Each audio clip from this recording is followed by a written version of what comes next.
Buenas, señoras y señores, de nuevo con ustedes. Conversar con especialistas, con académicos, sobre temas generales o puntuales de asuntos como la economía de cualquier país, hace que uno tenga muchas veces que buscar dos cosas puntuales a la hora de entrevistar, como lo vamos a hacer hoy, de conversar, de dialogar, con Antonio Siriaco, académico, cientista, economista en términos profesional, pero conocedor más allá de la economía, de la idiosincrasia del dominicano, de la sociología del dominicano. Una conversación sobre temas de economía que no obvian cualquier otro tema de la sociedad dominicana. Bienvenido, Antonio. Muchas gracias, Salvador. Siempre contento de estar contigo.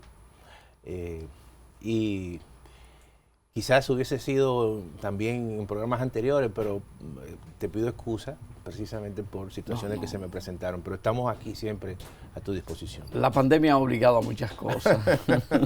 No ha cambiado nuestras vidas. Nos ha cambiado la vida, sí, nos sí, ha obligado a muchas sí, cosas. sí, sí.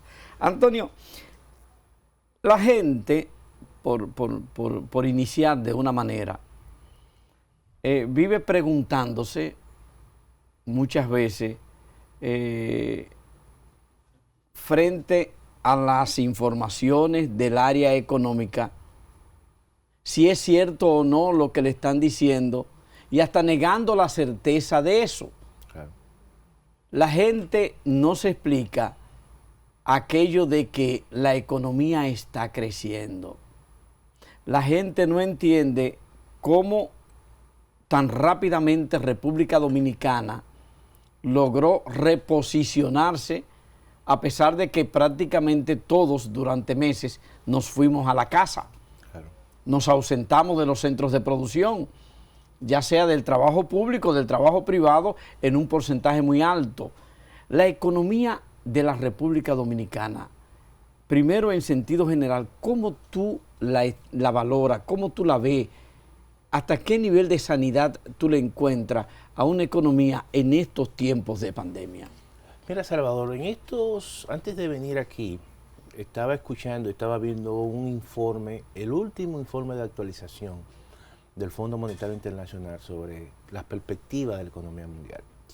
Y el fondo decía lo siguiente, y dice lo siguiente, dice que las economías que más rápido van a crecer este año son aquellas economías que tienen la mayor tasa de vacunación. Las economías que más van a crecer son las que aquellas tienen mayor tasa de vacunación en esos países. Sí. Entonces, la República Dominicana está dentro de los 5 países con la más alta tasa de vacunación. Fíjate que Chile tiene prácticamente más de un 60% de tasa de vacunación y va a crecer este año por encima del 7%. O sea, ya hay previsión de y un la 7%. Claro, no, eso para el caso de Chile, para el sí, caso por de encima, Chile. Sí, claro. El caso de la República Dominicana, en el caso incluso tanto del Banco Mundial, del Fondo Monetario, como también de la Comisión Económica para América Latina, posiblemente tenga un crecimiento por encima del 7%. Puede ser 7.5 o 7%, pero va a ser muy por encima del 7%. A pesar de la pandemia, ¿pudiéramos llegar tan alto en República Dominicana? Yo pienso que sí, porque también hay que tomar en consideración no solamente el hecho de la vacunación, sino el hecho de que la economía cayó muy en una profundidad bastante, y valga la redundancia, profunda, en un punto muy profundo. La economía el año pasado tuvo un crecimiento negativo de menos 29%. Increíble. Entonces, mientras más profundo es la caída, el rebote es mucho más alto. Es como si tú tuviese una pelota de golf y estuviese en una segunda planta, la dejas caer y eso va a tener un rebote bastante fuerte. No es lo mismo que tú estés en una primera. Sí. Entonces, ¿qué significa eso? Que si a eso tú le sumas, que yo creo que ha sido lo correcto de todos los gobiernos, y este gobierno no se puede, en ese sentido, uno tiene que darle esa puntuación, en el sentido de que se preocuparon y se han preocupado por la vacunación. En este país no hacen falta vacunas. hay muchas vacunas. Y eso no es malo, o sea, eso no es malo porque en cierta manera tú te das cuenta que todo el proceso de reactivación económica ha estado muy vinculado con los procesos de reapertura de la economía. Sí. Si tú analizas cuáles son vamos a decir, los momentos pandémicos, las olas pandémicas, nosotros vamos en la tercera ola. Y se ve claramente que las últimas semanas la tasa de letalidad, la tasa de contagio, todo eso ha disminuido, el número de personas que están en UCI, el número de personas que están con respiradores. Todo eso se debe a que la gente ha venido vacunándose, porque ¿cuál es la protección que todos tenemos? Bueno, no conocemos, ¿verdad?, este virus así con certeza, hay muchas variantes. Hay 9 variantes o 10, aquí todavía no ha entrado una que se llama Delta, que es bastante contagiosa, que bueno, pero lo que se está dando es que como han disminuido los contagios, entonces eso ha generado un proceso de reapertura de la economía y ha permitido que ya los toques de queda permitan que las actividades, por ejemplo, que son de carácter vespertina y nocturna, se puedan reaperturar. ¿Qué significa eso? Que poco a poco esas actividades económicas implican que hay negocios que se reaperturan, esos negocios contratan a los trabajadores que tenían, quizás lo más seguro si tenían 5 van a comenzar con 2 o con 3, porque los negocios así es que se comportan, primero ven más o menos el futuro, cómo el futuro se va presentando, entonces en esa medida van absorbiendo los trabajadores. Entonces, por eso es que la economía se recupera muy rápido, pero todavía la recuperación del tejido social, del tejido de los trabajadores, de los empleos, va con más lentitud. Por ejemplo, la economía ha tenido un crecimiento posiblemente por encima de este año. Creo el último dato del Banco Central creció, creo que fue un 21 punto y algo. Sin embargo, cuando tú analizas el empleo, el último dato del empleo, todavía hay alrededor de casi 200.000 personas que no han podido recuperar su empleo.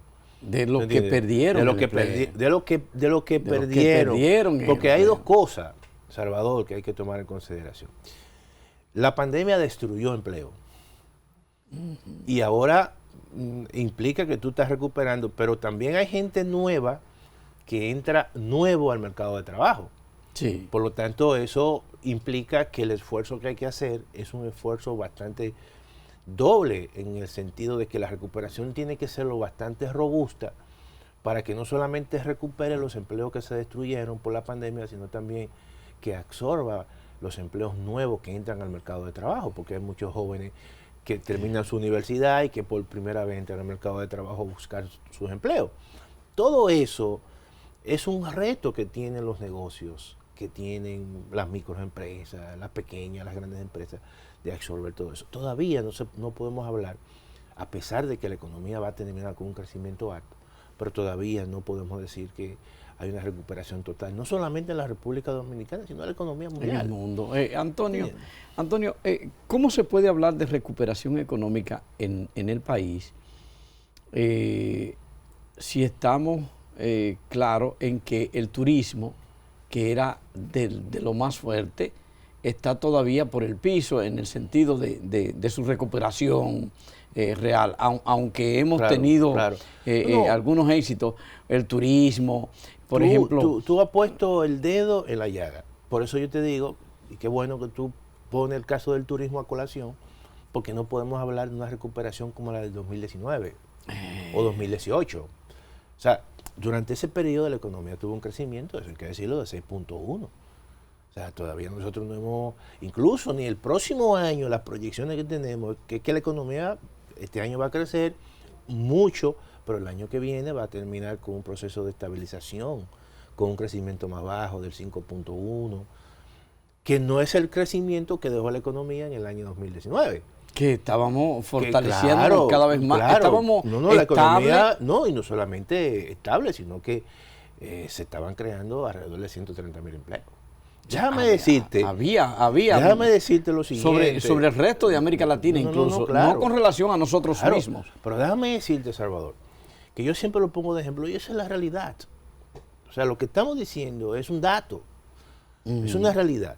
Por ejemplo, nosotros, la economía crecía 6.1, estaba generando 125.000, 130.000 empleos. Yo recuerdo que en el debate de la campaña electoral y viendo los programas de gobierno de los diferentes partidos, decía el presidente Luis Abinader, vamos a crear 150.000 empleos al año. Es decir, en los próximos 4 años vamos a crear 600.000 empleos. Claro, la pandemia se llevó eso, para que tú veas. Entonces, todo ahora no es la creación de los empleos, sino recuperar los empleos perdidos y además incorporar más a la gente que entra al mercado de trabajo. Y eso es un esfuerzo loable. Y eso no se va a alcanzar a pesar que la economía ha estado creciendo, como te he dicho. ¿Por qué? Porque la recuperación de la economía y la recuperación de los sectores ha sido muy asimétrico. ¿Cuál es el sector que más ha crecido? Sector construcción, sector comercio, sector, no sé, financiero.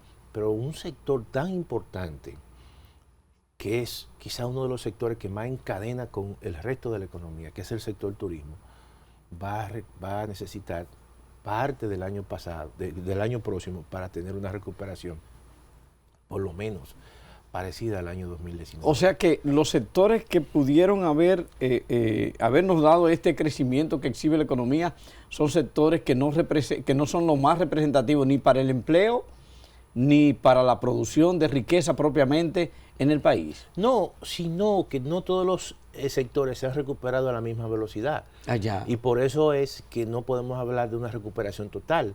Y como tú has dicho, el turismo es uno de los sectores más importantes, en términos incluso de encadenamiento con otros sectores. El sector turismo, que representa técnicamente hablando el 8.5% del PIB, pero cuando tú ves otros efectos, representa como el 20%. Mueve la agropecuaria, mueve la manufactura local, los pequeños negocios de artesanía. Y mueve empleo. Y mueve el empleo incluso informal. Sí, entonces, ¿qué ocurre? Ese sector no se ha recuperado. Ese sector generó en el año 2019, Salvador, alrededor de 7.600 millones de dólares. Este año, en el mejor de los casos, va a generar 4.000 millones. Todavía hay 3.000 millones de dólares que no va a recuperar.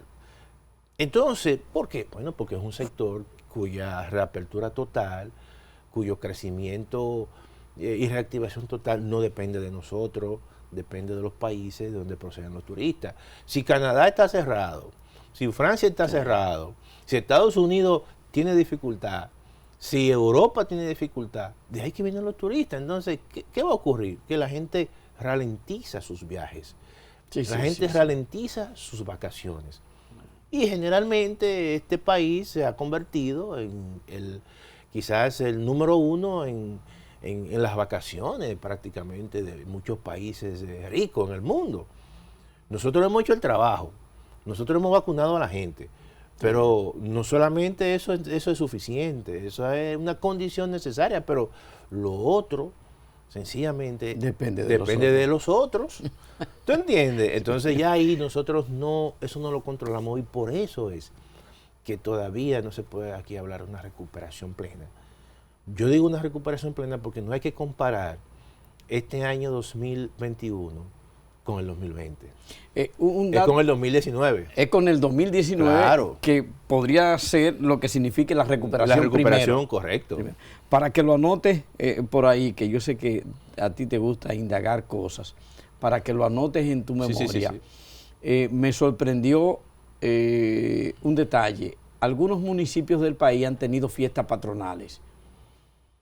Estamos hablando de economía. Claro. De mucha actividad económica. Fiestas patronales, claro, y de repente, en algunos de ellos, yo tengo información de que se llenaron de gente que vive, de dominicanos, que viven en Estados Unidos y en Europa, que vinieron como nunca antes, tal vez huyendo al encierro que tienen fuera, y movilizaron mucho dinero. Para mí fue sorprendente que un fin de semana me reportaron un solo negocio, me hizo un reporte de 2 millones y pico de pesos en cerveza. Sí, sí, así. ¿Es así? Yo no lo creía. No. O sea, mira, la persona es tan formal que Salvador, créelo. Que me mandó, no, me enseñó lo. Pero mira por qué, por ejemplo, el sector construcción ha sido el sector que más ha crecido de todos los sectores, mes por mes del año 2021. Y el que más rápido, con fuerza, se ha recuperado. ¿Tú sabes por qué? Estados Unidos ahora mismo, desde cuando estaba Trump en el proceso eleccionario, le duplicaron prácticamente las ayudas a los hogares. Sí. Con ingreso de $75,000 al año. Hay cientos de familias dominicanas. Sí. Y ahora Biden se lo llevó a $1,400. Y si esa familia tiene un dependiente de menos de 15 años, le añaden $600. Y si tú haces una declaración jurada conjunta a nivel de familia, te envían $2,600, $2,800. ¿Qué significa eso? Que hay miles de familias dominicanas que se están beneficiando, que dicen ahora tengo más dinero. Y gran parte de esos recursos lo están invirtiendo en ¿qué? En bienes raíces, compra de apartamentos, compra de vivienda. Y todo encuentra, claro, el crecimiento de las remesas puede haber significado hay una un impacto en sectores como el de la construcción. Muchas inversiones de dominicanos extranjeros que están enviando más remesas y que están haciendo más inversiones en la República Dominicana y que están viniendo a la República Dominicana, porque nosotros aquí hay menos restricciones, hay zonas donde hay menos, provincias donde hay menos restricciones y están gastando muchos recursos. Y porque entonces, lo único que se decía es crecieron las remesas, es la única información, pero las remesas, ese detalle de lo que significa ese crecimiento de las remesas no ha sido eso socializado. Eso ha impactado ese sector. Pero no solamente eso, las remesas han crecido y han sorprendido al sector financiero, que el sector financiero le ha pedido, incluso eso lo dijo el gobernador del Banco Central en la última rueda de prensa, ¿no? Yo generalmente siempre entro al canal de YouTube y la veo. Sí. Y dijo que los bancos comerciales, en algunos casos, tenían tantos dólares que le estaban pidiendo al Banco Central pesos, porque no tenían pesos, básicamente. Que le estaban pidiendo pesos. Oye, cuando normalmente hay un problema de desangramiento. Entonces, todo eso, yo siempre dije, ¿por qué yo me opuse a la reforma fiscal? ¿Por qué yo dije, espérate? Es que históricamente, Salvador, fuiste muy preciso. Antes de, incluso lo tratamos en un programa, antes de que se estuviera hablando de la reforma fiscal. No, señores, tú advertiste. Porque eso, en primer lugar, tú no puedes hacer una reforma en un proceso de recuperación, porque todavía la gente tiene, así como muy corriente, tiene que llenarse los bolsillos, las empresas tienen que mejorar sus ventas. Y tú no le puedes decir a muchas empresas que pequeñas y medianas, microempresas, que se sacrifiquen ante un proceso donde muchas se han desaparecido, muchas han ido a la informalidad, cuando el mismo director de impuestos internos dijo que tenía informaciones que casi más de 6,000 empresas o no habían tributado porque habían desaparecido o estaban en la informalidad. O además mucha gente que estaba desempleado y otro que estaba en fase 1, en fase 2 y que incluso estaban endeudados. Sí, se le hace imposible. Entonces, ahora yo dije, nosotros tenemos que esperar, porque hay un golpe de suerte que tiene esta economía, y básicamente las economías que están en el ámbito de la economía norteamericana, México, Canadá, los países centroamericanos que están en el DERCAFTA, que se iban a beneficiar de todos esos estímulos a las familias que estaba dando Estados Unidos. Y no solamente en la República Dominicana se han incrementado las remesas, déjame decirte, en México también, en Guatemala también, En El Salvador también. Sí, porque es algo lógico. Es algo lógico le que entra recursos claro, y que la migración recursos. básicamente de mexicanos Es de esos países. de esos países. Entonces eso iba a reactivar y acelerar un tanto la recuperación en muchos sectores. Y ha sido así. Por lo tanto, cuando tú observas, por eso yo te decía que la recuperación había sido muy asimétrica, porque hay sectores que han tenido un crecimiento extraordinario y esos sectores han sido aquellos que se han beneficiado, obviamente, de toda esa diáspora de los dominicanos. Antonio, no se nos pueden quedar temas, y son muchos temas. Claro. Tenemos el intercambio comercial entre República Dominicana y Haití con una situación política en Haití. Muy difícil. Muy complicado. Claro. Tenemos el intercambio nuestro con Estados Unidos y la presencia de China favoreciéndonos. Claro. Con la, en momentos muy oportunos. Muy oportuno, muy conveniente. Entonces sí, claro, se juntan esos elementos también en República Dominicana. Claro. Lo que tú mencionabas de lo que tiene que ver con el turismo como sector, su crecimiento, pero la situación que tienen aquellos países que o están cerrados o no tienen un nivel de vacunación o tienen rebrotes que lo hacen tener... Que complica las cosas. Que complican las cosas. La economía, claro.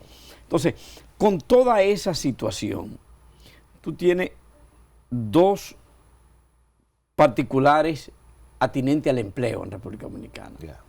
Tú tienes un desempleo creado, cancelación de vinculación. Ahora el concepto de vinculación. De vinculación de empleados públicos por razones de carácter político. Pero al fin y al cabo lo que nos interesa es el empleo. Claro. En términos de economía, el empleo, no tanto el elemento político, porque es repetitivo. De todo hay que respetarle a la gente también. Si tú desvinculas a una persona, tú tienes que... respetarle su derecho de pagarle. Claro. Pero está el hecho de la cantidad. Es considerable. En cada cambio de gobierno sucede, porque no es atinente a este gobierno nada más. La diferencia es que este tenía 16 años fuera del gobierno y por tanto eso hace que el volumen sea mayor. Sí. Y la presión que tiene es muy grande. Y la presión que tiene es muy grande, entendible. Claro. Pero al fin y al cabo, en términos de economía, es una cantidad de gente que se queda sin empleo, que no recibe las prestaciones laborales adecuadas siquiera para amortiguar el haber sido despedido y que tiene que irse a una economía que está en crisis de empleo informal y que está en crisis de empleo por la pandemia. Y está el empleo privado, que ahora mismo sucede un incremento salarial en medio de una situación particular de la economía y de las empresas. Correcto. Ambos elementos, ¿cómo van a afectarnos? ¿Cómo pueden afectarnos? ¿Qué se puede proyectar en ese sentido con esos dos sectores? Mira, tú sabes, Salvador, que el tema del empleo público, yo creo que estos procesos de cambios, muchas veces hay partidos que duran mucho, se acomodan la gente, pero eso no significa que todo ha tecnificado las instituciones públicas. El sector público hoy no es el sector público del año 2004 ni 2002. No. Entonces hay toda una acumulación de capital humano que se ha formado, que se constituye un servidor público y que yo creo que... Y procesos que se transformaron. Entonces, en esos casos yo creo que hay que respetar, siempre lo he dicho, y hay que acelerar y fortalecer la carrera pública, de la función pública. Porque te voy a decir una cosa, este es un país pequeño, este es un país que todos nos conocemos y que una familia hay de un bando y hay de otro bando. Eso es así. Eso es así. Y que tienen amigos y que en un momento determinado, tú, por ejemplo, te pueden desvincular y de repente hay otro del otro bando que es amigo y después te ponen otra institución. Sí. Yo creo que lo importante, yo lo he visto mucho. Claro, es respetar realmente al servidor público. Hay que fortalecer la carrera del servicio público. Eso es muy importante. Yo creo que los técnicos son técnicos. Yo siempre he dicho que los técnicos son técnicos de la democracia. Sí. No son técnicos de un partido u otro partido. Sí. Entonces yo creo que en ese sentido hay que ser un poquito cuidadoso con los procesos de vinculación. Y también, obviamente en el caso del sector privado, con los incrementos de salario, tú sabes que hay hubo una situación donde también hay una reclasificación de empresas. Esa reclasificación de empresas había sido siempre un elemento, una manzana de discordia entre los trabajadores y los empleadores. Ahora de repente hay un acuerdo, sorprendió a todo el mundo, los líderes tradicionales salieron jubilados, parece que le van a ceder a otra generación la antorcha, pero se aprobó la reclasificación. La reclasificación en realidad no va a traer como consecuencia eso que dice la resolución del Ministerio de Trabajo. No es verdad que te va a beneficiar 1.400.000 empleados privados formales, y no es verdad que te va a generar un incremento salarial de un 24%. No. Supongamos que tú y yo estamos trabajando en una empresa grande, una empresa que gana, y cada uno de nosotros gana 20.000 pesos. Y de repente esa misma empresa donde tú y yo estamos, no, se supone que el salario mínimo no va a ser, si lo aplica, para nosotros no va a ser 20.000, sino 21.000. Pero si la empresa hace así y se reclasifica, y tradicionalmente la reclasificación va a ser hacia la baja, y en vez de ser una gran empresa, va a ser una pequeña o mediana empresa, entonces a nosotros nos toca un incremento de salario. Cuando viene a haber reducción de salario. No, nos mantiene igual. Nos mantiene igual. Porque lo obvio sería reducir. Claro, porque obviamente no te van a disminuir el salario, pero no significa un incremento de salario. Entonces no es verdad que es un incremento de un 24. Eso es una observación. Y otra observación que yo se la hice incluso a un amigo que trabaja y parece que trabajó en esas cosas. Y me llamó la atención y yo le dije, mira, un profesor amigo, yo le dije, no es verdad que lo que dice esa resolución va a beneficiar a 1.400.000 empleados, porque, mira, yo le dije, yo entré ahora mismo a la data de la Tesorería de la Seguridad Social, que es la que se está utilizando y se utilizó para eso, y también la data del sistema de registro que tiene el Ministerio de Trabajo.